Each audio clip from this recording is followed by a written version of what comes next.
ಇನ್ನು ಮಾರುಕಟ್ಟೆ ಎಲ್ಲ ಹರಡ್ತಾ ಇದೆ ಈ ಒಂದು ತ್ಯಾಜ್ಯದ ಸಾಮ್ರಾಜ್ಯ. ಒಂದೇ ಒಂದು ಮಳೆಗೆ ಯಾವ ಪರಿಸ್ಥಿತಿ ಆಗುತ್ತೆ ಅಂತಂದ್ರೆ ನಮ್ಮ ಸಿಟಿ ಮಾರ್ಕೆಟ್ ಸುಮ್ಮನೆ ಬೆಂಗಳೂರಲ್ಲಿ ಮಳೆನೆ ಬರಬಾರ್ದು ಅನ್ನೋ ಮಟ್ಟಕ್ಕೆ ಬರುತ್ತೆ.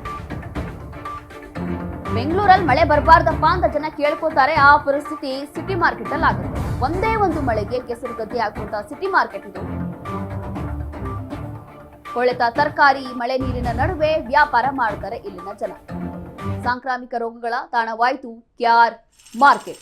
ಹೌದು, ನಾವು ಮಾತಾಡ್ತಾ ಇರೋದು ನಮ್ಮ ಬೆಂಗಳೂರಿನ ಫೇಮಸ್ ಸಿಟಿ ಮಾರ್ಕೆಟ್ ಬಗ್ಗೆ ಮಾತಾಡ್ತಾ ಇರುವಂಥದ್ದು. ಬೇರೆ ಯಾವುದೋ ಮೂಲೆಯಲ್ಲ ಅಥವಾ ಬೇರೆ ಯಾವುದೋ ಹಳ್ಳಿ ವಿಚಾರ ಅಲ್ಲ. ಬೇರೆ ಬೇರೆ ರಾಜ್ಯದಿಂದ ಅಥವಾ ಬೇರೆ ಬೇರೆ ಕಡೆಯಿಂದ ಬರುವಂತ ಜನ ಹೌದು ಬೆಂಗಳೂರಿಗೆ ಹೋದ್ರೆ ಸಿಟಿ ಮಾರ್ಕೆಟ್ಗೆ ಮಿಸ್ ಮಾಡದೆ ಒಂದ್ಸಲಿ ಹೋಗ್ಬೇಕು ಅಂತ ಹೇಳಿ ಮಾತಾಡ್ಕೋತಾರೆ, ಜನ ಬರ್ತಾರೆ. ಅಂತ ಒಂದು ಸಿಟಿ ಮಾರ್ಕೆಟ್ ಬಗ್ಗೆ ಮಾತಾಡ್ತಾ ಇದೀವಿ. ನಮ್ಮ ರಾಜಧಾನಿಯ ಕೇಂದ್ರ ಬಿಂದು ಅಂತಾನೆ ಹೇಳ್ಬೋದು. ಮಾರ್ಕೆಟ್ಗಳಲ್ಲಿ ವಿಶೇಷವಾಗಿ ಸಿಟಿ ಮಾರ್ಕೆಟ್ ಅಂತಂದ್ರೆ ಪ್ರತಿಯೊಬ್ಬರೂ ಕೂಡ ವಿಸಿಟ್ ಕೊಡುವಂತ ಜಾಗ.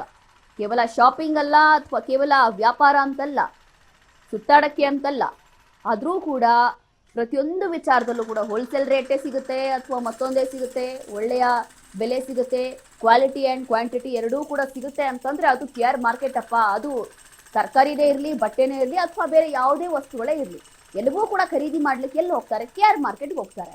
ಆದರೆ ಇಲ್ಲಿ ಕೆಆರ್ ಮಾರ್ಕೆಟ್ನ ಪರಿಸ್ಥಿತಿ ಈ ರೀತಿಯಾಗಿದೆ.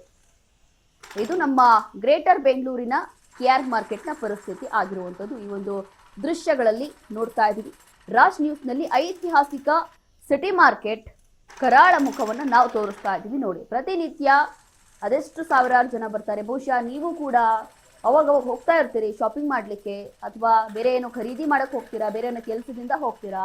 ಆದರೆ ಇಲ್ಲಿ ಹೋದರೆ ತುಂಬ ಎಚ್ಚರವಾಗಿರ್ಬೇಕಾಗುತ್ತೆ. ಅದು ಯಾವ್ಯಾವ ರೋಗಗಳು ಇಲ್ಲಿ ಅಂಟಿಕೊಳ್ಳುತ್ತೆ ಅಂತ ಗೊತ್ತಿಲ್ಲ.